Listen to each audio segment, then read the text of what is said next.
Do you remember a little over a month ago we did an experiment with alternatives to commercial dyes. So this one was food coloring, these two were Kool-Aid, this is cocoa powder, this was yellow mustard and Frank's Red Hot, and the last two were the eyeshadow. I asked in the last one if any of you wanted to see more of these, and the answer was a resounding yes.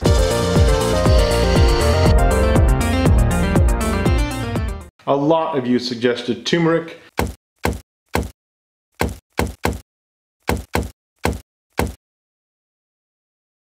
I see no reason why this shouldn't work.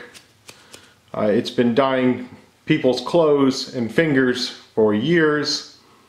It is one of the primary ingredients in most curry. It actually smells fantastic.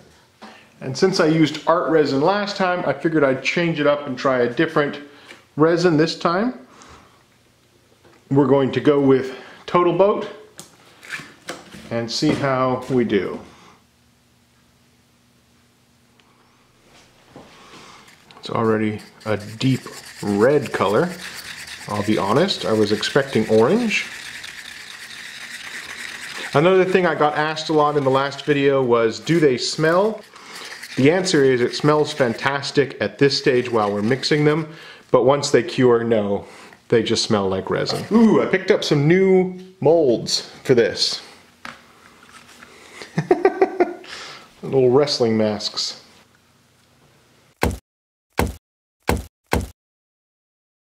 If you've ever eaten Cheetos, you'll know that it gets Cheeto dust all over your fingers. We're gonna need something to grind up the Cheetos in. This is weird. The thing is, the Cheeto dust is just on the outside, so there's a possibility that this won't work at all. I want to get it as fine as possible. Man, that is some fine powder. I think it looks pretty good. I think we've got some pretty nice powder there. Now, will this actually dye anything? I don't know.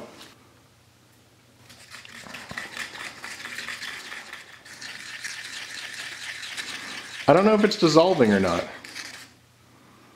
It's super translucent.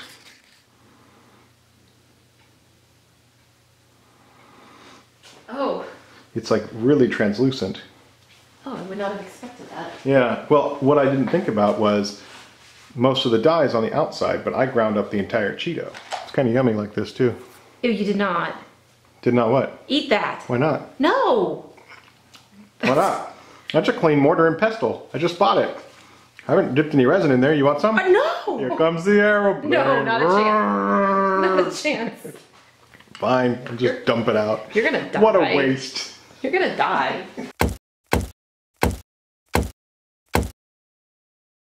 This is really cool if it works. I picked up at our local dollar store for $1. I'm guessing I should be able to pop this out kind of like I did with the makeup. I'm gonna go for green. Oh, they're like glued down or something. So we'll take a couple of these chunks. I feel like some sort of weird pharmacist. It's actually really pretty.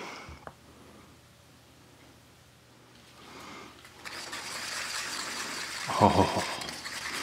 That is a deep green. And I didn't even use all of it. We're talking a handful of cents worth of pigments here. What, 8, 9 cents worth of pigments? Yeah, really nice deep green. And they've still got 11 colors left in that ring that I haven't touched.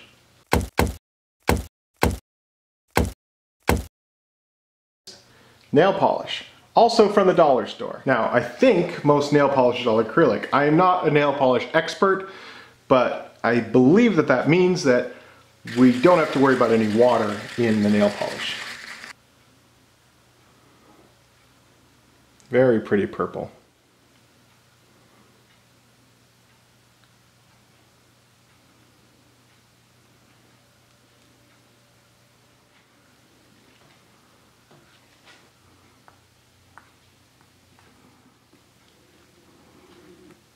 So the next idea on my list is crayons. So while I've done resin and crayons, I've never tried to suspend crayon wax in resin.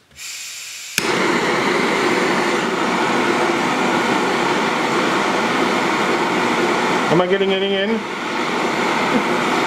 Oh, I splashed all over the other ones. Okay. That was a bad idea. But we definitely got some melted crayon. Let's stir it up before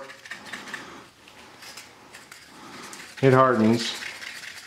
That is what an absolute failure looks like.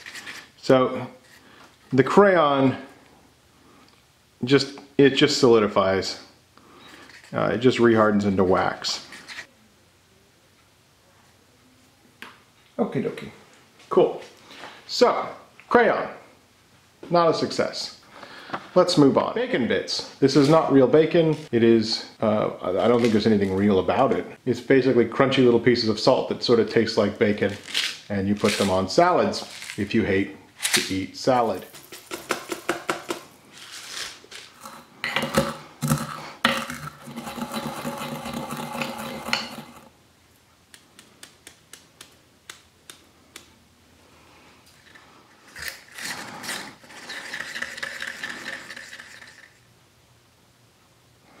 Not sure this is going to be one of the winners. Very unappetizing color to me.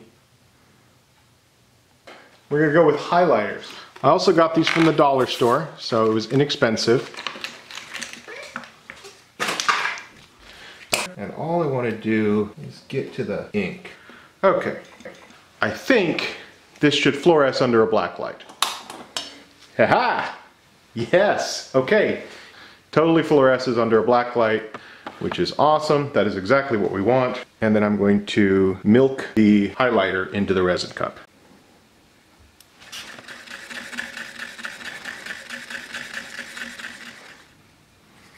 And I only used a small amount on here.